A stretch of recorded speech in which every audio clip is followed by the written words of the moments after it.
Hello दोस्तों, good afternoon to all of you. दोस्तों, आज के इस सेशन में हम बात करेंगे अपने जो हमारी लिटरेचर सीरीज चल रही है उसके बारे में। और यहाँ पर मैं आपको बता दूं कि हम टॉपिक वाइज प्रैक्टिस से जैसे कि सॉल्व कर रहे थे, तो उसमें अभी हम जो डिस्कस कर रहे हैं वो विलियम शेक्सपियर को कर रहे हैं। तो आई होप कि आप सभी लोग सेशन को एंजॉय कर रहे होंगे। यहाँ पर एक इम्पोर्टेंट बात ये है कि आप सभी लोग तो वीडियोस को तो वॉच करते हैं लेकिन चैनल को नहीं सब्सक्राइब करते हैं। बहुत ऐसी संख्या है जो चैनल को नहीं सब्सक्राइब कर रखी है, तो प्लीज आप सभी लोग चैनल को भी सब्सक्राइब कर लें और हो सके तो शेयर भी करें, क्योंकि आपके इस शेयर की वजह से मुझे एक आत्मविश्वास मिलेगा। मतलब कि मैं अपने आप को और अच्छे से प्रिपेयर कर पाऊंगी। यदि कहीं पर कोई त्रुटियां रह जाती हैं तो उनको भी मैं सुधारने की कोशिश करूंगी। तो प्लीज सभी लोग चैनल को सब्सक्राइब जरूर कर लें।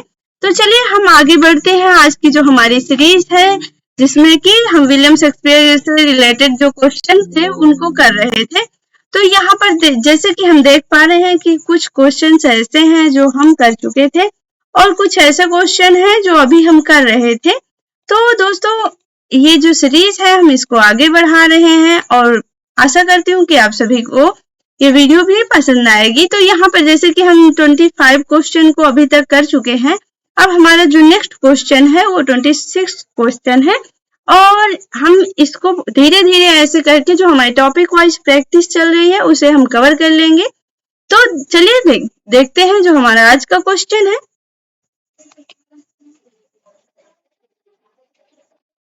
तो यहाँ पर अभी हमारा जो 26th क्वेश्चन है उसमें है in which year were Shakespeare sonnets published. तो यहाँ पर कहा जा रहा है कि जो शेक्सपियर के जो सोनेट थे, जैसे कि आप सभी को पता होगा कि इनके द्वारा लिखी गई जो सोनेट है उनकी संख्या कितनी है, 154 है। तो उन्हीं सोनेट की बात की जा रही है कि इनको कब पब्लिश करवाया गया था, किस ईयर पर पब्लिश करवाया गया था, हमें ये बताना है। तो ऑप्शन को चेक करते हैं। Option A 20th May 1592, 20th May 1599, 20th May 1609, 20th May 1602। तो आप सभी लोग भी अपने अपने जो आंसर होते हैं उन्हें चेकआउट करेंगे और उसके बाद फिर जो मैं बता रही हूँ उन्हें भी देखेंगे। तो ये इसमें जो हमारा ऑप्शन होने वाला है वो ऑप्शन नंबर सी है। 20th May को 1609 को ये सोनेट्स जो थी इनको कलेक्ट करके इन्हें पब्लिश करवाया गया था और ये जो कार्य किया था वो थे थॉमस थॉर्पे। तो दोस्तों, ये एक इम्पोर्टेंट क्वेश्चन बन जाता है और एग्जाम में बार बार देखा जाता है। तो आई होप कि आपको क्लियर हो गया होगा। अब बात करते हैं नेक्स्ट क्वेश्चन की। तो who got published Shakespeare sonnets. तो यहाँ पर जैसे कि अभी हम पहले ही डिस्कस कर लिए थे कि जो ये किस ईयर में इनके जो विलियम शेक्सपियर के जो सोनेट्स थे उनको किस ईयर में पब्लिश करवाया गया था। तो हमने देखा कि 20 मई 1609 को उन्हें पब्लिश करवाया गया था, लेकिन उनको किसके द्वारा पब्लिश करवाया गया था। उतनी समय जो विलियम शेक्सपियर थे वो तो मतलब नहीं करवाए होंगे, तो हम उसी के बारे में देखने वाले हैं कि किसने आखिरकार उनके जो सोनेट्स थे उनको पब्लिश करवाया। तो वो है थॉमस थॉर्पे। जैसे कि हम जो अभी क्वेश्चन डिस्कस किए थे उसमें इसके बारे में भी बात कर लिए थे। तो दोस्तों, आई होप कि ये क्वेश्चन भी क्लियर हो गया होगा। और यहाँ पर मैं बात करूं तो जैसे जो थॉमस नैश हैं तो ये रिलेटेड हैं यूनिवर्सिटी विट्स से। आप इस तरह से यदि क्वेश्चंस को भी जो हमारे ऑप्शंस होते हैं उनको ध्यान में रखेंगे तो बहुत अच्छी तरह से जो हमारे डाउट होते हैं वो क्लियर हो जाएंगे और जो हमारे यहाँ पर आंसर होगा वो होगा ऑप्शन नंबर ए। अब मैं नेक्स्ट क्वेश्चन की बात करूं तो William Shakespeare followed which format of sonnets. तो जो सोनेट लिखी जाती थी तो जो विलियम शेक्सपियर लिखते थे वो किस फॉर्मेट को फॉलो कर रहे होते थे, तो उसके बारे में बताया जाता है। जैसे कि जो सोनेट होती है वो कई तरह की होती है, मतलब उनके जो फॉर्मेट होते हैं वो कई तरह के होते हैं। उनमें जैसे बात करें तो इटालियन सोनेट या फिर शेक्सपियरियन सोनेट, ऐसे मतलब वो बहुत सारे सोनेट्स के फॉर्म होते हैं। तो जो हमारा इसमें राइट आंसर होगा वो कौन सा होगा उसे चेक करते हैं। तो पहला है ऑप्शन ए इटालियन फॉर्मेट, दूसरा है पेट्रार्कन फॉर्मेट और तीसरा शेक्सपियरियन सोनेट जो फॉर्मेट है उसको। और यदि नन ऑफ अबव इनमें से कौन सा है इसे बात करें तो ये जो है ये नहीं है और पेट्रार्कन सोनेट ये भी नहीं है। और बात करूं तो शेक्सपियरियन फॉर्मेट की तो ऑप्शन सी इज करेक्ट। जो यहाँ पर ऑप्शन सी है वो हमारा करेक्ट आंसर होगा। तो मैं यहाँ पर आपको ये बता देती हूँ कि जो शेक्सपियर फॉर्मेट होता था वो किस तरह का होता था। तो जो इसकी राइमिंग स्कीम होती थी वो होती थी A B C D E F G G. तो यहाँ पर आपको ये ध्यान रखना होगा कि हम जब भी कभी देखेंगे शेक्सपियर एंड सोनेट के बारे में बात कर रहे होंगे तो लास्ट में क्या मिलेगा, जी जी। क्या मिलेगा, जी जी। तो आई होप कि ये भी क्वेश्चन क्लियर हो गया होगा। अब बात करते हैं नेक्स्ट क्वेश्चन की। शेक्सपियर इन सोनेट्स है। अब आप ये बताइए कि जो शेक्सपियर इन सोनेट्स थी उनमें ये क्या पाया जाता था, वो क्या 4 लाइन्स स्टैंजा को रखते थे या फिर उनमें ऑक्टेव या सेस्टेट होता था या फिर राइम रॉयल स्टैंजा होते थे या फिर 3 क्वाड्रेन एंड 1 कपलेट होता था। तो इसमें से कौन सा ऑप्शन करेक्ट है ये बताइए। तो जैसे कि जो स्टैंजा ऑफ 4 लाइन्स, तो ये 4 लाइन्स के जो सोनेट होती हैं उनके बारे में बात की जा रहा है।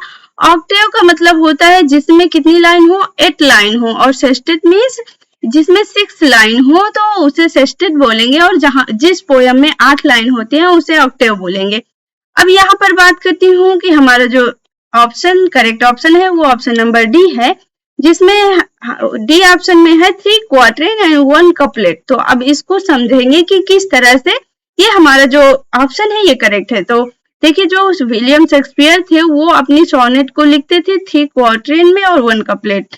तो 3 क्वाड्रेन का मतलब होता है, क्वाड्रेन का मतलब पहले समझते हैं, इसका मतलब होता है जैसे 4 लाइन, एक पोयम है उसको 4 लाइन में पहले लिखा गया और फिर इसको 3 अलग अलग डिवाइड करेंगे, मतलब ये एक क्वाड्रेन हुआ। अब इसी तरह से हम फिर 4 लाइन कर रहे हैं तो वहां पर ये हमारा दूसरा क्वाड्रेन होगा, इसी तरह से फिर कर रहे हैं तो ये तीसरा क्वाड्रेन होगा और ये चौथा, मतलब लेकिन यहाँ पर जो हम बात कर रहे हैं यहाँ पर 3 क्वाड्रेन की, तो 4 लाइन एक पहले स्टैंजा में और फिर दूसरे स्टैंजा में भी 4 लाइन, और उसके बाद जो हमारा तीसरा है उसमें भी 4 लाइन होंगी। उसके बाद फिर 1 कपलेट पाया जाएगा। क्या होगा, 1 कपलेट। कपलेट का मतलब होता है जिसमें सिर्फ 2 लाइन्स हो तो उसे कपलेट बोलते हैं। तो जो विलियम शेक्सपियर लिखते थे उनकी जो सोनेट थी उसके लास्ट में जो जब वो एंडिंग कर रहे होते थे तो उसे कपलेट में लिखते थे, मतलब कि उसमें 2 लाइन्स होती थी। आई होप कि ये क्वेश्चन आपका क्लियर हो गया हो। अब बात करते हैं नेक्स्ट क्वेश्चन की। तो the total number of sonnets written by Shakespeare is. तो आप ये बताइए कि इसमें जो सोनेट्स जो कि विलियम शेक्सपियर के द्वारा लिखी गई थी उनके जो टोटल नंबर थे वो कितने थे। ये बहुत ही इजी क्वेश्चन है और एग्जाम में भी देखने को मिलता है, क्योंकि कभी कभी ऐसा होता है ना कि जब हम एग्जाम पर होते हैं तो जो एग्जाम का प्रेशर होता है वो बहुत ज्यादा होता है और जो बहुत ज्यादा इजी क्वेश्चंस होते हैं वो भी रॉन्ग हो जाते हैं। तो इस तरह के भी क्वेश्चन हमको देखते हुए चलना चाहिए जिससे कि जो हमारा रिवीजन है वो अच्छी तरह से होता रहे। तो ऑप्शन की बात करूं तो option A 172, option B 154, option C 140, 150 और फिर ऑप्शन डी की बात करूं तो 194। तो हमारा जो ऑप्शन होगा वो होगा बी नंबर, यहाँ पर बी इज करेक्ट। तो 154 सोनेट्स विलियम शेक्सपियर के द्वारा लिखी गई थी। तो यहाँ पर हम डिवाइड कर रहे हैं इनको, 1 से लेकर जो 126 तक थी इनको फेयर यूथ को क्या किया गया था, डेडिकेट किया गया था। और यहाँ बात करूं 127 से लेकर बात करूं तो 152 तक जो ये सोनेट्स थी वो लेडी फिटन नाम की एक थी जिनको डार्क लेडी कहा जाता है, मतलब उनको मैरी फिटन उनका नाम था, उन्हें डार्क लेडी के नाम से पुकारा गया है। तो वो 127 से लेकर 152 और यहाँ पर 153 से बात करूं, 153 और 154 की बात करूं तो ये लव गॉड क्यूपिड थे, उनको डेडिकेट की गई थी। तो आई होप कि ये भी आपको अच्छी तरह से समझ में आ गया होगा। अभी यहाँ पर मेरी राइटिंग पर मत जाइएगा क्योंकि मेरे पास पेन टाइप नहीं है और मैं माउस से लिख रही हूँ, तो ये अच्छी तरह से मैं नहीं लिख पा रही क्योंकि अभी मेरी प्रैक्टिस भी नहीं है। आप लोग समझ रहे होंगे कि मैं क्या कहना चाहती हूँ। ओके, तो यहाँ पर जैसे 154 जो सोनेट्स है उनको हम डिवाइड कर दिए कि जो 1 से लेकर 126 तक की बात करूं तो ये अभी फेयर यूथ के बारे में जैसे हम बात किए तो उनको डेडिकेट की गई, और 127 से लेकर 152 की बात करूं तो ये जो है ये डार्क लेडी को डेडिकेट की गई है, और 153 और 154 ये लव गॉड क्यूपिड को डेडिकेट की गई है। आई होप ये आंसर क्वेश्चन भी आपका क्लियर हो गया हो। अब बात करते हैं नेक्स्ट क्वेश्चन की। The Shakespearean sonnet ends with आ। आप ये जैसे कि हम इसका आप कहीं ना कहीं ये देख पाएंगे कि इसका जो ऑप्शन है, जो आंसर है वो हम पहले देख चुके हैं, तो आप लोगों को ज्यादा दिक्कत नहीं होगी फाइंड करने में। तो the Shakespearean sonnet ends with a quartet, octave, sestet and couplet. तो हमारा जो आंसर होगा वो होगा डी ऑप्शन, क्योंकि जो कपलेट है वो जो शेक्सपियरियन सोनेट होती है लास्ट में कपलेट का यूज किया जाता है, जो उनका एंड होता है वो कपलेट से होता है। और कपलेट के बारे में मैंने जैसे आपको बताया कि जो 2 लाइन होती है उन्हें कपलेट कहा जाता है, और यहाँ पर कपलेट का जो यूज किया जाता था वो लास्ट में, पोयम के लास्ट में किया जाता था। ओके दोस्तों, अब बात करती हूँ नेक्स्ट क्वेश्चन की। The main theme of the Shakespearean sonnets is. जो विलियम शेक्सपियर के जो सोनेट्स थे उनका जो मेन थीम था वो क्या था, उसके बारे में बताना है। तो ऑप्शन को चेक करते हैं। Love, hate, envy, intrigue. अब यहाँ पर जो हमारा ऑप्शन होगा वो ऑप्शन नंबर ए होगा। तो जो मेन थीम थी शेक्सपियर के सोनेट की वो लव थी। क्या थी? लव थी। नेक्स्ट क्वेश्चन की बात करूं तो whom Shakespeare sonnets 126 dedicated to. जैसे कि आप सभी ये क्वेश्चन देख चुके हैं कि अभी हम जब समझ रहे थे तो हम इसके बारे में डिस्कस कर लिए थे, तो इससे आपका रिवीजन भी होगा और आपको बहुत दिनों तक याद रहेगा। तो जो यहाँ पर ऑप्शन है वो Earl of Southampton, Mary Fitton, dark lady, love god. तो यहाँ पर जो अर्ल ऑफ साउथहैम्पटन है इन्हें ही फेयर यूथ भी कहा जाता है, आप इस बात को भी ध्यान रखिएगा। और जो मैरी फिटन है उन्हें ही डार्क लेडी के नाम से जाना जाता है। अब इनको डार्क लेडी क्यों कहा जाता है इस बारे में बात करूं तो इनके जो हेयर थे, जो बाल थे वो बहुत ही ज्यादा ब्लैक कलर के और बहुत लंबी चोटी थी, इस तरह से मतलब कहते हैं, तो उसी की वजह से इन्हें डार्क लेडी कहा जाता है। और लव गॉड, जैसे कि हम जो 153 और 154 जो हमारे विलियम शेक्सपियर के जो सोनेट थे उनको जब हम डिस्कस कर रहे थे तो वहां पर लव गॉड को डेडिकेट किया गया था, ऐसा हमने पढ़ा था। अब हम देखते हैं कि इसका जो ऑप्शन होगा वो ऑप्शन करेक्ट होगा A, Earl of Southampton. Okay दोस्तों, नेक्स्ट क्वेश्चन की बात करूं तो whom Shakespeare sonnet 127 to 152 dedicated to. तो यहाँ पर कौन सा आंसर होगा? William Herbert, fair youth, dark lady, love god. तो option number C is correct. तो यहाँ पर जो हमारा ऑप्शन है वो सी करेक्ट होगा, डार्क लेडी। जैसा कि इसके बारे में हम पिछले जो क्वेश्चन थे उनमें डिस्कस भी किया था। अब नेक्स्ट क्वेश्चन की बात करूं तो whom Shakespeare sonnet 153, 154 dedicated to. तो यहाँ पर जो 153 से लेकर 154 जब 2 सोनेट जो बच रही थी विलियम शेक्सपियर की, उनको किसको डेडिकेट किया गया था, इस तरह से यह क्वेश्चन किया जा रहा है। तो यहाँ पर हमारा जो आंसर होगा वो होगा लव गॉड, मतलब कि यहाँ पर लव गॉड को क्यूपिड के नाम से भी जाना जाता है। अब बात करती हूँ नेक्स्ट क्वेश्चन की। तो Venus and Adonis by Shakespeare is. Venus and Adonis क्या है, मतलब कि ये लॉन्ग नैरेटिव पोयम है, सोनेट है, या फिर ऐसे है या प्ले है। तो हम इसके बारे में बात करें तो ये लॉन्ग नैरेटिव पोयम है वेनस एंड एडोनिस, जो कि विलियम शेक्सपियर के द्वारा लिखी गई थी। और इसमें इरोटिक की बात की गई है, मतलब कि मोर सेक्सुअल बनाने के लिए जो पोयम लिखी गई है विलियम शेक्सपियर के द्वारा उन्हीं के बारे में बात की गई है। और यहाँ पर ये वेनस और एडोनिस, ये वेनस हीरोइन है और एडोनिस जो है वो हीरो है। और जो एडोनिस है वो हंटिंग के लिए जाना चाहता है, लेकिन वहीं पर वेनस उसको रोकती है, बोलती है कि आपको हंटिंग के लिए नहीं जाना चाहिए। लेकिन जो एडोनिस है वो नहीं मानता और वो हंटिंग के लिए जाता है, जिससे कि जंगल में उसकी डेथ हो जाती है और उसे कौन खा जाता है? बियर खा जाता है। तो अब बात करती हूँ नेक्स्ट क्वेश्चन की। तो Venus and Adonis was published in, जो लॉन्ग नैरेटिव पोयम है जो कि विलियम शेक्सपियर के द्वारा लिखी गई है, यदि इसके पब्लिकेशन की बात करूं जो वेनस एंड एडोनिस है तो वो कौन सा होगा? चलिए ऑप्शन चेक करते हैं। 1590, 1598, 1593, 1594। तो इसका जो करेक्ट आंसर है वो ऑप्शन सी होगा। 1593 को वेनस एंड एडोनिस को क्या किया गया था? पब्लिश करवाया गया था। नेक्स्ट क्वेश्चन की बात करूं तो which work of his own Shakespeare call, मतलब इसमें ऐसा कौन सा वर्क है जो विलियम शेक्सपियर हैं वो कहते हैं the year of my invention. ये जो लाइन है ये किस वर्क को लेकर विलियम शेक्सपियर बोल रहे हैं, इसके बारे में हमें बताना है। तो ऑप्शन को चेक करते हैं। The rape of the lock, Venus and Adonis, Macbeth, Othello. तो जो हमारा आंसर होने वाला है वो ऑप्शन बी होगा, वीनस एंड एडोनिस।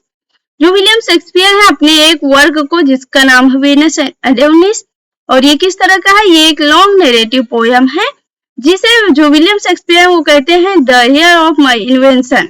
ये इस तरह विलियम शेक्सपियर के द्वारा कहा जाता है। अब बात करती हूँ नेक्स्ट क्वेश्चन की। तो Venus and Adonis by Shakespeare was written in stanzas of. जो Venus and Adonis long narrative poem है उसको विलियम शेक्सपियर किस स्टैंजा, जो उनका फॉर्मेट है वो किस फॉर्मेट में लिखा गया है, इसके बारे में बात की जा रही है। तो यहाँ पर हम ऑप्शन को चेक करते हैं। 4 lines stanza, 6 lines stanza, 7 lines stanza, 8 lines stanza. तो जो इसका करेक्ट ऑप्शन है वो ऑप्शन बी है, 6 लाइन्स स्टैंजा। जो वीनस एंड एडोनिस है उसे 6 लाइन स्टैंजा में लिखा गया है। अब यहाँ पर अभी एक और क्वेश्चन है द रेप ऑफ लुक्रेसी, जिसके बारे में आगे जब क्वेश्चन आएगा तब मैं उसके बारे में डिस्कस करूंगी और इनके बीच जो डाउट होता है उसको भी दूर करूंगी। ओके, तो चलिए हम अपने सेशन को कंटिन्यू करते हैं। जो हमारा ये क्वेश्चन है इसके बारे में डिस्कस करूं तो name the metre which Shakespeare used in his poem Venus and Adonis. तो इसमें किस मीटर का यूज किया गया है, वीनस एंड एडोनिस जो कि लॉन्ग नैरेटिव पोयम है इसमें किस मीटर का यूज किया गया है उसके बारे में बताना है। तो ऑप्शन को चेक करते हैं। आयम्बिक टेट्रामीटर, आयम्बिक पेंटामीटर, या फिर बोथ, या फिर नन ऑफ दीज। जो इसमें ऑप्शन होने वाला है वो होगा option number B is correct. Iambic pentameter में वीनस एंड एडोनिस को लिखा गया है। जो इसका मीटर है वो आयम्बिक पेंटामीटर है। नेक्स्ट क्वेश्चन की बात करूं तो Shakespeare wrote the poem Venus and Adonis. Who is Venus in the poem. जो यहाँ पर वीनस है इस पोयम में कौन है, तो वो क्या है, ऑप्शन को चेक करते हैं। Goddess of love, goddess of lust, goddess of wine, none of this. तो यहाँ पर जो ऑप्शन होने वाला है वो है गॉडेस ऑफ लव। हमारा ऑप्शन ए इज करेक्ट। अब बात करती हूँ which age is often considered to be a golden age. यहाँ पर एज गलत लिखा हुआ है, मैं इसे सही कर देती हूँ।